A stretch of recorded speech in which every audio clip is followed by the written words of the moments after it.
नमस्कार दोस्तों, मेरा नाम है रंजनी और स्वागत है मेरे YouTube चैनल पूजा व्रत और आध्यात्मिकता में। वीडियो पसंद आए तो लाइक और सब्सक्राइब जरूर कीजिएगा। तो चलिए दोस्तों, आज के विषय पर चलते हैं। दोस्तों, आज हम दिवाली पर्व के महत्व के बारे में जानते हैं। कालांतर में भगवान शिव जी ने कार्तिक पूर्णिमा के दिन तारकासुर के तीनों पुत्रों यानी त्रिपुरासुर का वध कर दिया। उस दिन देवताओं ने काशी नगर में गंगा नदी के किनारे दीप जलाकर देव दिवाली मनाई। उस समय से देव दिवाली मनाई जाती है। वर्तमान समय में भी हर साल कार्तिक पूर्णिमा के दिन देव दिवाली मनाई जाती है। इस त्योहार के आने के कई दिन पहले ही घरों की लिपाई पुताई सजावट प्रारंभ हो जाती है। इस दिन पहनने के लिए नए कपड़े बनवाए जाते हैं, मिठाइयाँ बनाई जाती है। इस दिन लक्ष्मी की पूजा की जाती है, इसलिए उनके आगमन और स्वागत के लिए घरों को सजाया जाता है। मान्यता है कि इस दिन धन की देवी माँ लक्ष्मी पृथ्वी लोक पर विचरण के लिए आती है और लोगों पर कृपा बरसाती है। दिवाली पर माँ लक्ष्मी और भगवान गणेश की पूजा को लेकर यूँ तो कई तरह की पौराणिक कथाएं प्रचलित है, जिनमें से एक साहूकार की बेटी से भी जुड़ी है। दिवाली को लेकर माता लक्ष्मी की एक कथा बहुत प्रचलित है। एक गांव में एक साहूकार था। उसकी बेटी प्रतिदिन पीपल पर जल चढ़ाने जाती थी। जिस पीपल के पेड़ पर वह जल चढ़ाती थी, उस पेड़ पर लक्ष्मी जी का वास था। एक दिन लक्ष्मी जी ने साहूकार की बेटी से कहा, मैं तुम्हारी मित्र बनना चाहती हूँ। लड़की ने कहा कि मैं अपने पिता से पूछ कर आऊंगी। यह बात उसने अपने पिता को बताई तो पिता ने हाँ कर दी। दूसरे दिन से साहूकार की बेटी ने सहेली बनना स्वीकार कर लिया। दोनों अच्छे मित्रों की तरह आपस में बातचीत करने लगी। एक दिन लक्ष्मी जी साहूकार की बेटी को अपने घर ले गई। अपने घर में लक्ष्मी जी ने उसका दिल खोलकर स्वागत किया, उसकी खूब खातिर की, उसे अनेक प्रकार के भोजन परोसे।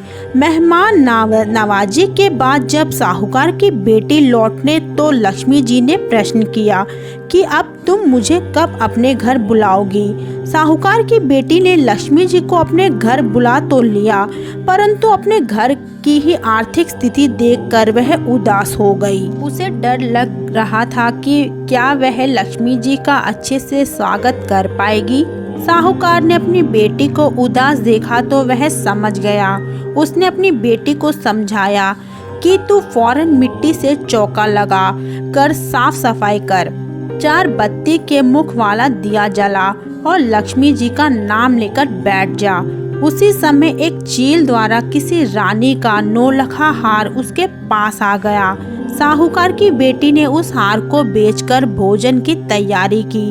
थोड़ी देर में श्री गणेश के साथ लक्ष्मी जी उसके घर आ गई। साहूकार की बेटी ने दोनों की खूब सेवा की। उसकी खातिर लक्ष्मी जी बहुत प्रसन्न हुई और साहूकार बहुत अमीर बन गया। एक मान्यता के अनुसार एक बार कार्तिक मास की अमावस को लक्ष्मी जी भ्रमण पर निकली, लेकिन पूरी दुनिया में चारों ओर अंधकार था। वह रास्ता भूल गई तो निश्चय किया कि रात्रि वे मृत्युलोक में गुजर लेगी और सूर्योदय पश्चात वैकुंठ धाम लौट जाएंगी।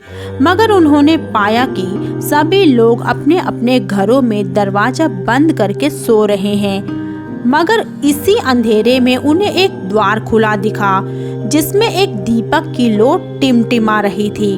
वह उस प्रकाश की ओर चल दी, जहां एक वृद्ध महिला को चरखा चलाते देखा। रात्रि विश्राम की अनुमति लेकर वह उसी कुटिया में रुकी। वृद्ध माँ लक्ष्मी देवी को बिस्तर आदि देकर दोबारा काम में जुट गई। चरखा चलाते चलाते वृद्ध की आंख लग गई। अगली सुबह उसने उठकर पाया कि अतिथि जा चुकी है, लेकिन कुटिया की जगह पर एक शानदार महल खड़ा हो चुका है। हर ओर धन धान्य रत्न जेवरात बिखरे थे। तब से कार्तिक अमावस्या की रात दीप जलाने की प्रथा चली आ रही है। लोग द्वार खोलकर लक्ष्मी देवी के आगमन की प्रतीक्षा करने लगे। माना जाता है कि जब भगवान राम रावण को हराकर और 14 वर्ष का वनवास पूरा कर अयोध्या लौटे तो नगरवासियों ने पूरे अयोध्या को रोशनी से सजा दिया और यहाँ से ही भारतवर्ष में दिवाली के त्योहार का चलन शुरू होना माना जाता है। एक पौराणिक कथा के अनुसार विष्णु ने नरसिंह रूप धारण कर हिरण्यकश्यप का वध कर दिया था। दैत्यराज की मृत्यु पर प्रजा ने घी के दिए जलाकर दिवाली मनाई थी। कृष्ण ने अत्याचारी नरकासुर का वध दिवाली के एक दिन पहले यानी चतुर्दशी को किया था। इसी खुशी में अगले दिन अमावस्या को गोकुल वासियों ने दीप जलाकर खुशियां बनाई थी। पौराणिक ग्रंथों के अनुसार दिवाली के दिन ही माता लक्ष्मी दूध के सागर, जिसे केसर सागर के नाम से भी जाना जाता है, से उत्पन्न हुई थी। साथ ही समुद्र मंथन से आरोग्य देव धन्वंतरी और भगवान कुबेर भी प्रकट हुए थे। दोस्तों, आप जानते हैं कि दिवाली के दिन व्रत कैसे रखें। दिवाली के दिन सूर्योदय से पहले उठकर स्नान करें। स्नान करने के बाद साफ कपड़े पहने।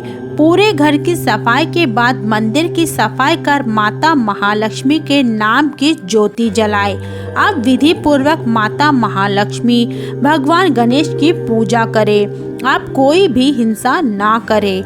दिवाली का पूरा दिन फल, दूध और सात्विक पदार्थों का सेवन कर व्यतीत करें। दिवाली के दिन आप ज़्यादा से ज़्यादा नाम जाप या मंत्र जाप करें। दिवाली शाम को शुभ मुहूर्त में महालक्ष्मी गणेश जी की पूजा कर आशीर्वाद लें। महालक्ष्मी गणेश को भोग लगाकर भोग को प्रसाद रूप में ले। जरूरतमंदों को दान दक्षिणा दे। दोस्तों, अब माँ लक्ष्मी की सरल से मंत्र को जानते हैं। लक्ष्मी जी के बीज मंत्र का जाप करें। ओम श्रीम ह्रीम श्रीम कमले कमललये प्रसीद प्रसीद श्रीम ह्रीम श्रीम ओम महालक्ष्मी नमः। फिर लक्ष्मी स्तुति का पठन करें।